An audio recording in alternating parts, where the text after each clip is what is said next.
Hi friends, welcome to my reading vlog. Okay, so this one is going to be mainly spooky stuff. I'm going to do like a Summerween ×2 because I have a lot of spooky thriller horror books that I have on Libby that I need to get through.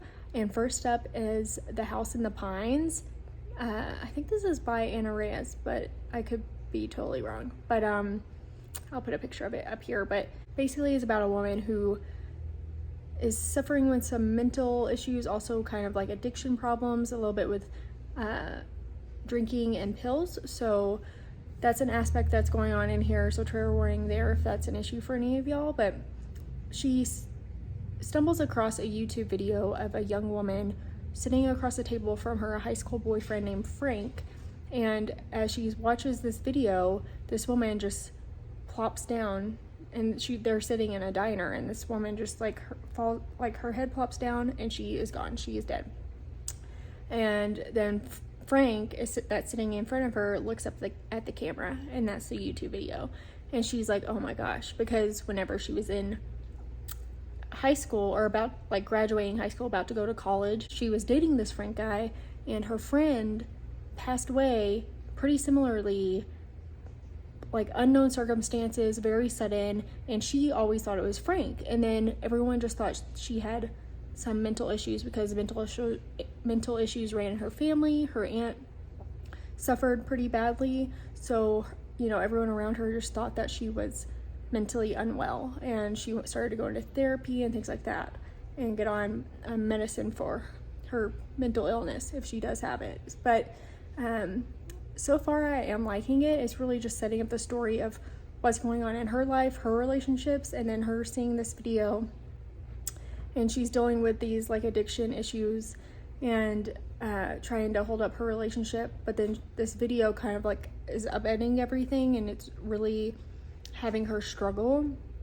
And I think that, in the synopsis it says it brings her back home to her hometown to kind of figure out what's going on, and maybe going to Frank's house. So that's what's in the synopsis. I haven't gotten that far yet, so I'm excited to see how it goes. So far I'm liking the setup. I think that the premise is really smart and unique. I like the idea of what's going on with this person where two people have just dropped dead in front of them. I want to know what's going on there too. So overall I'm liking it so far, so we'll see. Okay, I am now about 30% through The House in the Pines, and I am liking it so far. She has now gone back home, and we are hearing from two timelines. So basically we're hearing present day and whenever her friend Audrey was killed. So right now we don't know what's going on, if it is something like ghosts, evil spirits, or just something logical has happened, or if Frank is evil, or if he's to blame. So it's really up in the air right now, but I am liking it so far. There's kind of a dynamic with her going home and her mom, and also with her issues with taking pills and getting over that as well, and trying to toe the line between people, how much she can tell people, but also being scared that they're gonna think that she's having a mental episode. So she is kind of alone in this right now, and right now she's just doing some investigating, going to the diner where the YouTube video was filmed and things like that. And this has all happened in her hometown, so she has just gone home to kind of see what she can find out, see if she can get any clues, figure out what's going on with Frank, or kind of figure out what happened with her friend as well as this new woman that was in the YouTube video.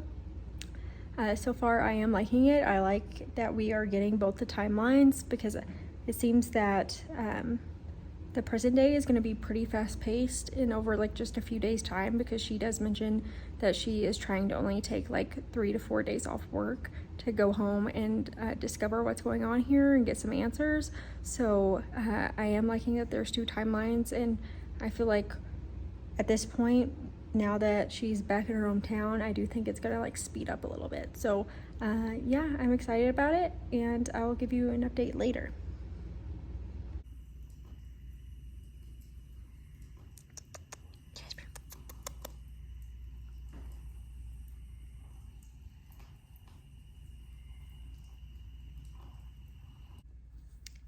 This book also has a bit of social commentary, especially around race. Our main character is half Guatemalan, and her mom met a man while she was on a mission trip in Guatemala, and they got together, but he passed away. And it actually kind of talks about Guatemala's past.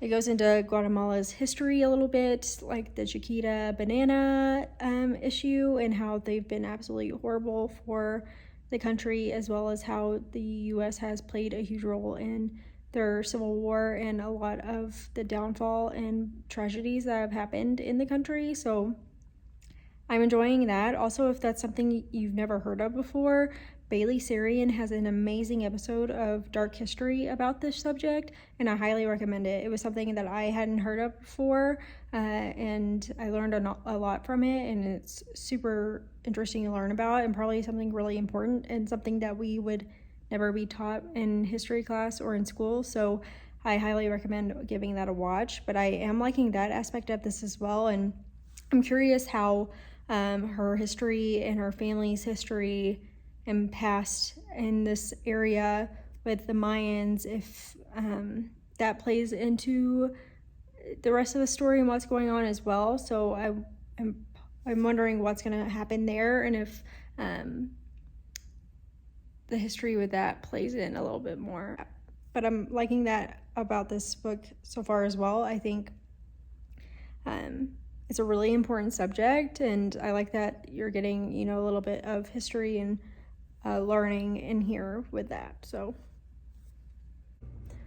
today I went to the gym, and then I went to, well, I had to go to the mall because I had to return some stuff and I needed to go to Sephora. But I also went to Bath and Body Works and just to check out their Halloween stuff, and I got some just hand soaps because they were having the hand soap sale.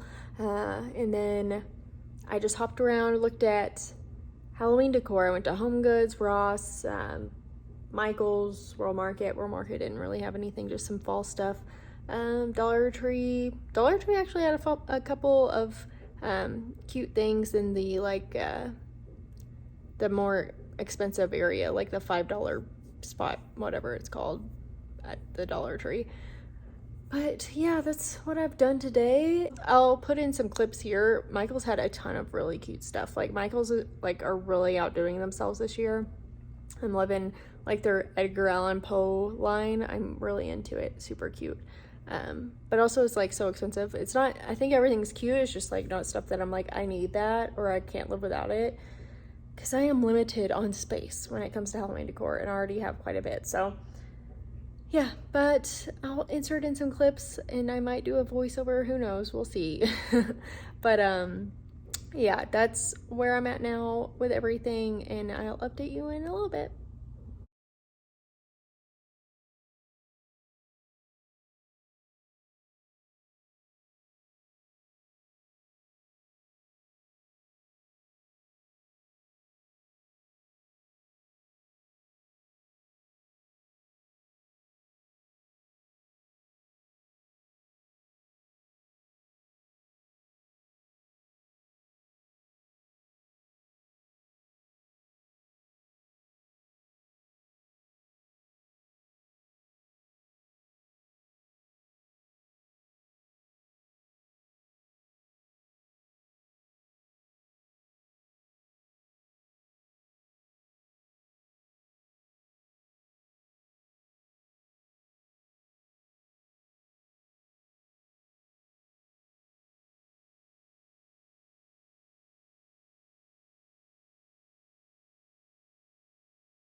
Hi friends. Okay, so I am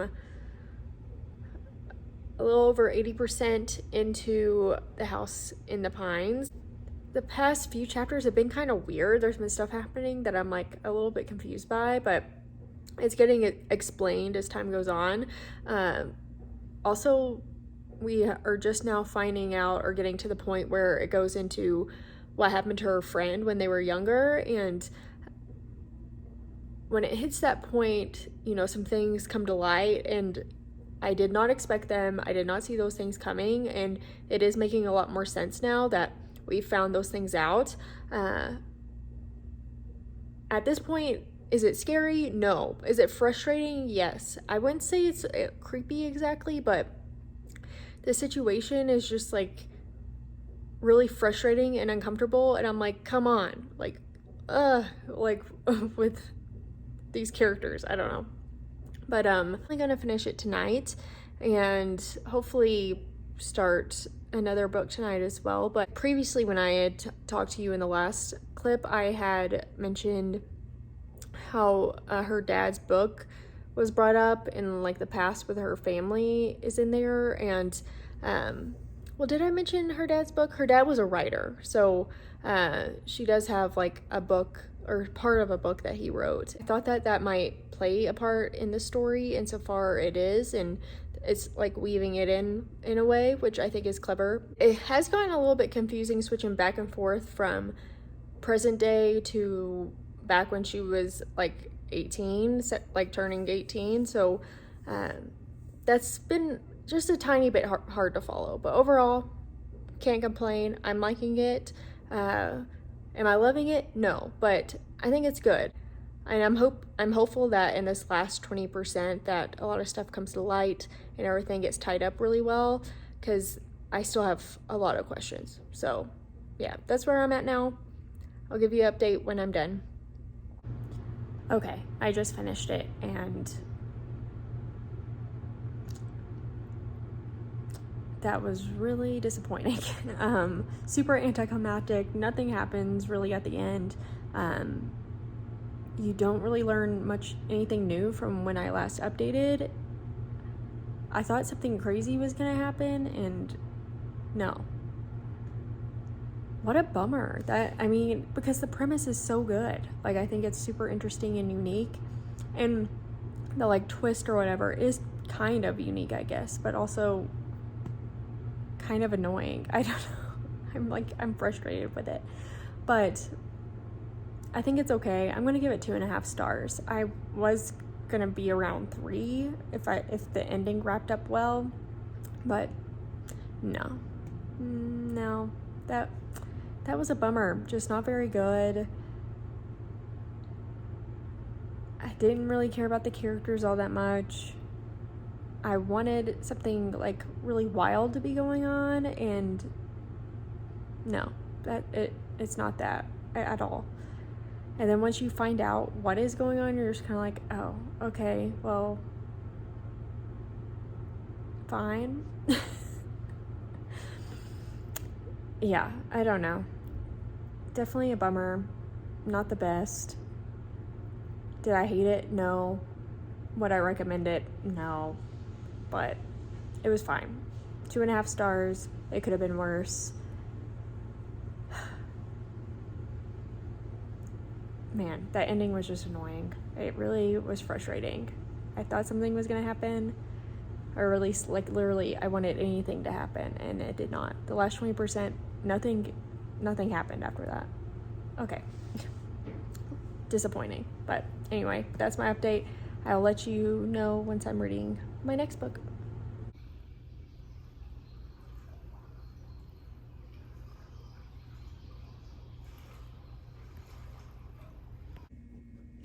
Hi friends. Okay, so it's the next day. Last night I got 30% into The Only One Left.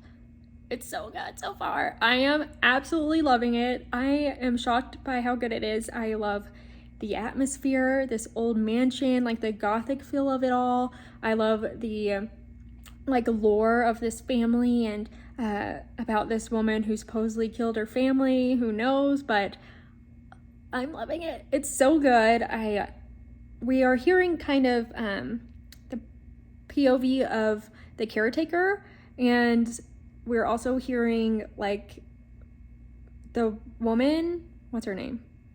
Lenora. We're hearing Lenora, the old lady's story through she's like typing it out because she's like paralyzed and only has access to like one limb and she can't really speak, so she is typing with her like left hand because that's all she has feeling in, which is really sad. But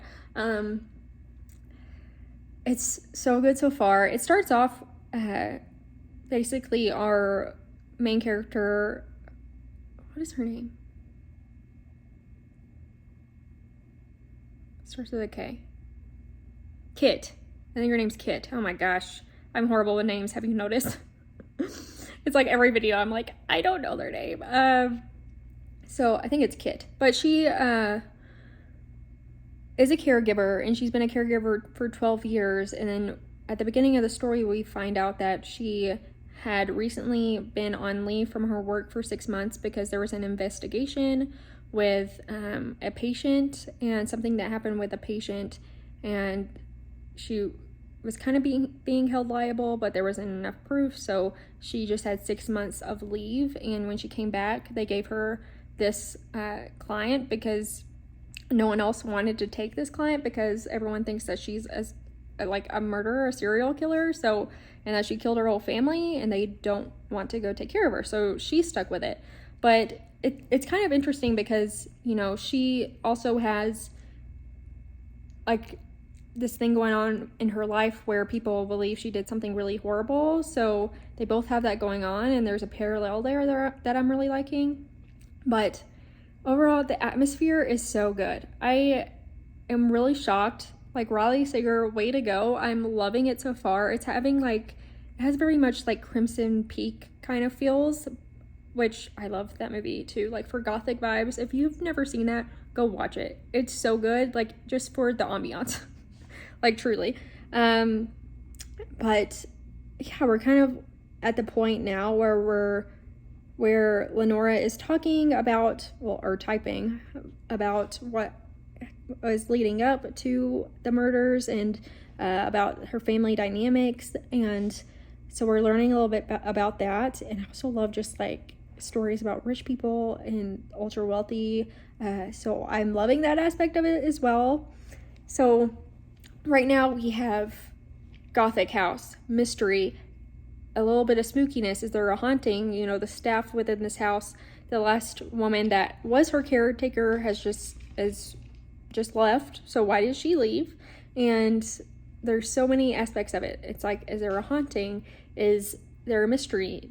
Is Lenora a murderer? Is she not? Like, what happened with these people and this family?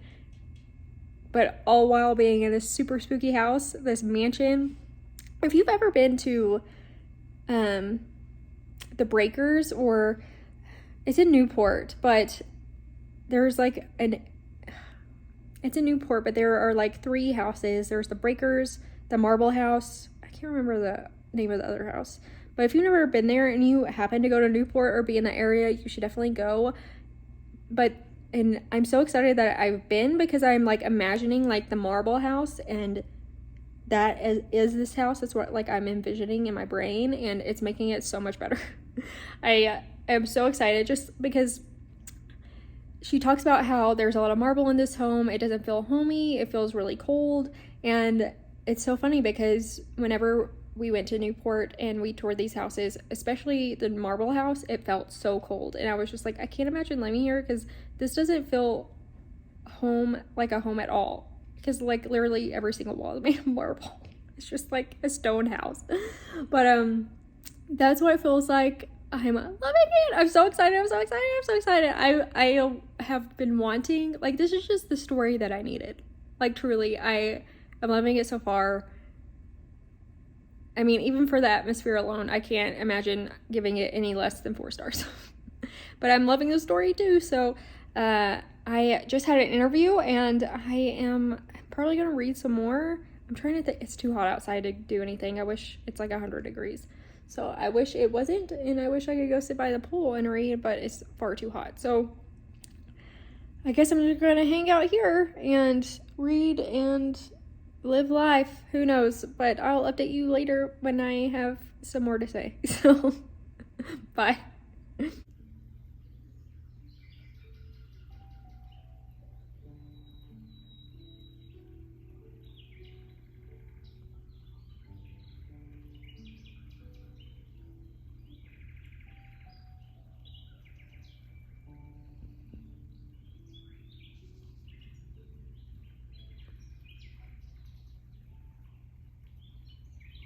There's this part of chapter 14 that if you read this, if you're just thinking about Titanic the whole time, it's like the exact same scene. But anyway, that might not bother anyone else, but I'm like, is this that scene from Titanic?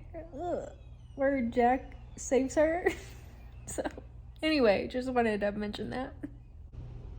Okay, I just got through chapter 19, and there's people in here pissing me off. They're acting so annoying, but like in a good way.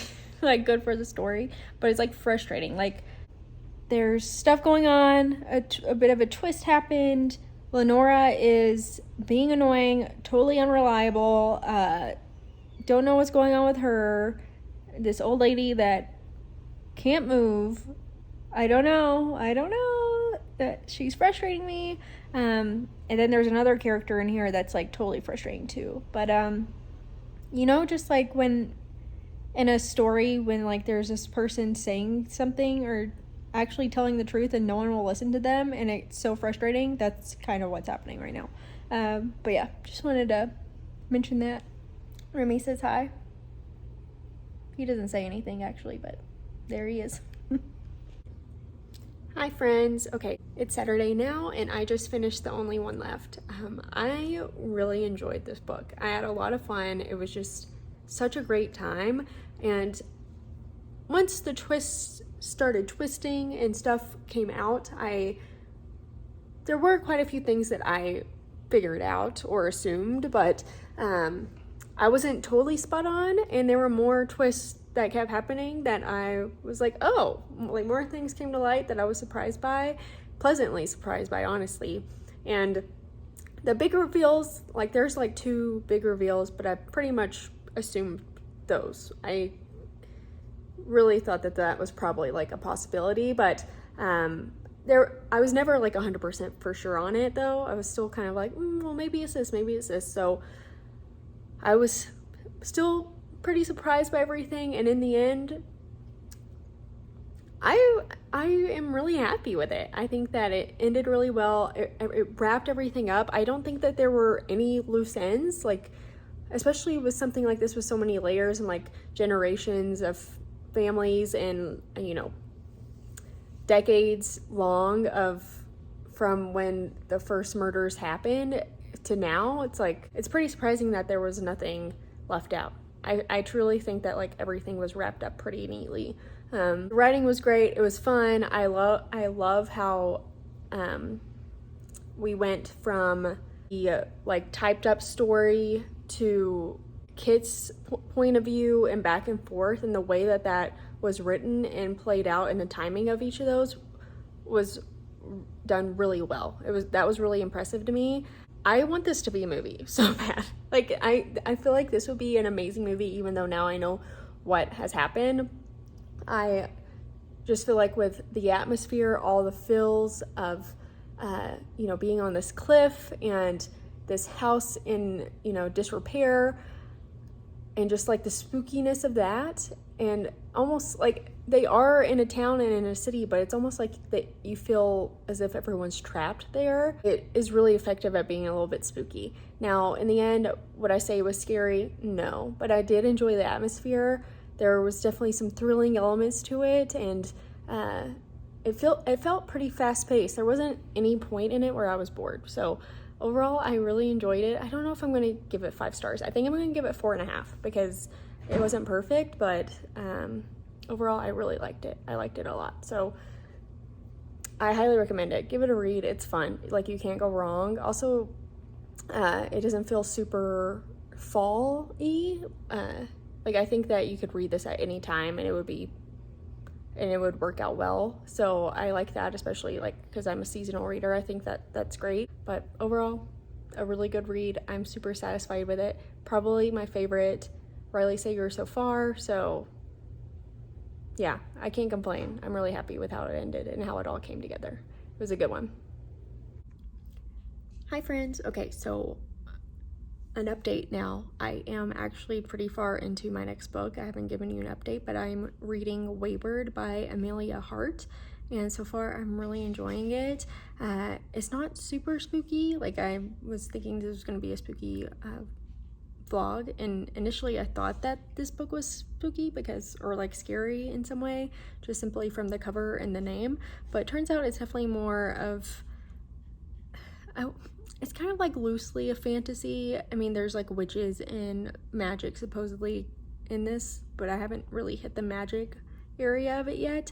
But essentially we have this family and it's mostly women, and the book is showing us different timelines and generations of these Weyward women, and Weyward was like their last name or what they would go by. One of the timelines is from the early 1600s, and she has been accused of witchcraft and is on trial. And then we have one in the 1930s, 20s, in the early 1900s. I don't know if it's after the Great War.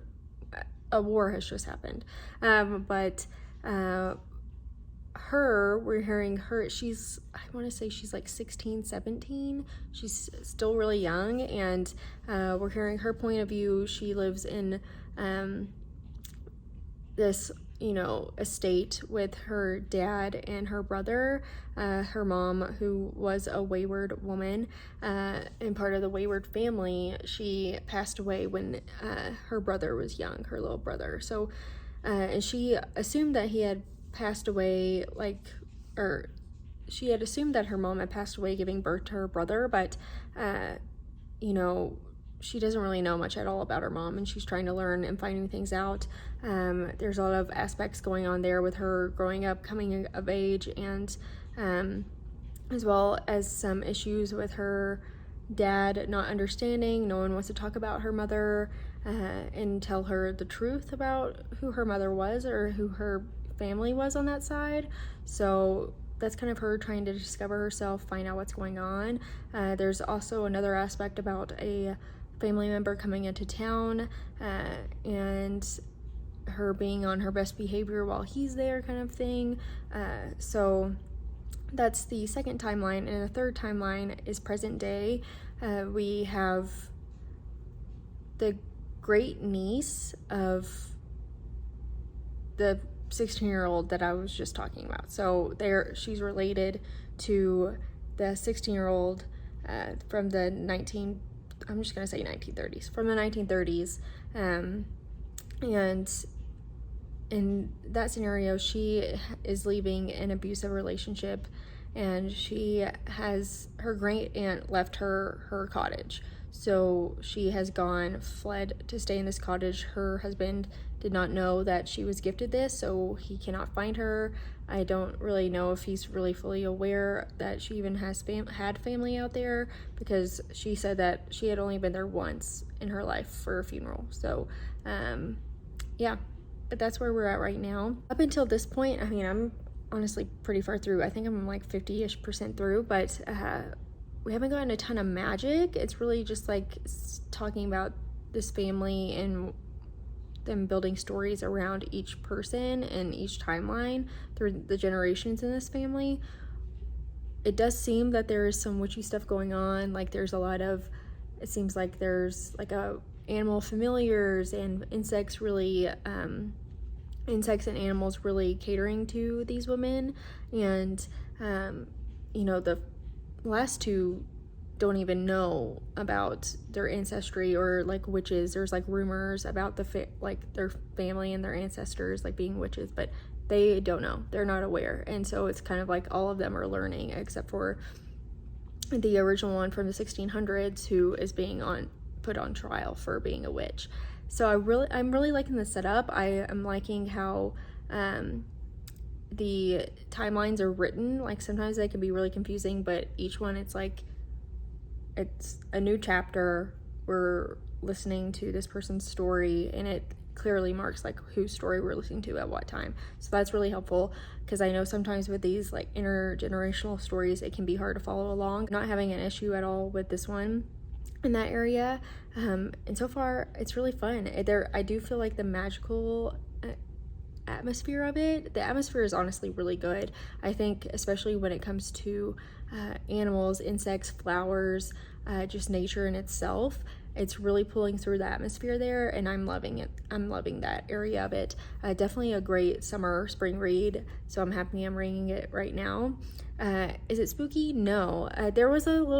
There's been some parts where I'm like, oh, that's a little spooky, like is there a haunting or something going on? But it's like that's not what's happening, I don't believe. So it's more just like them trying to find who they are, figure out their own magic and their own power, I believe. And I think eventually they will all like come to terms with who they are, their ancestry, and that they are witches. So it's really fun. I think it's like a really great read if you're not super into horror and you're wanting something a little bit spookier about witches. I would definitely give this a go. Like even for Halloween, I think this would be a fun, like autumnal book to read.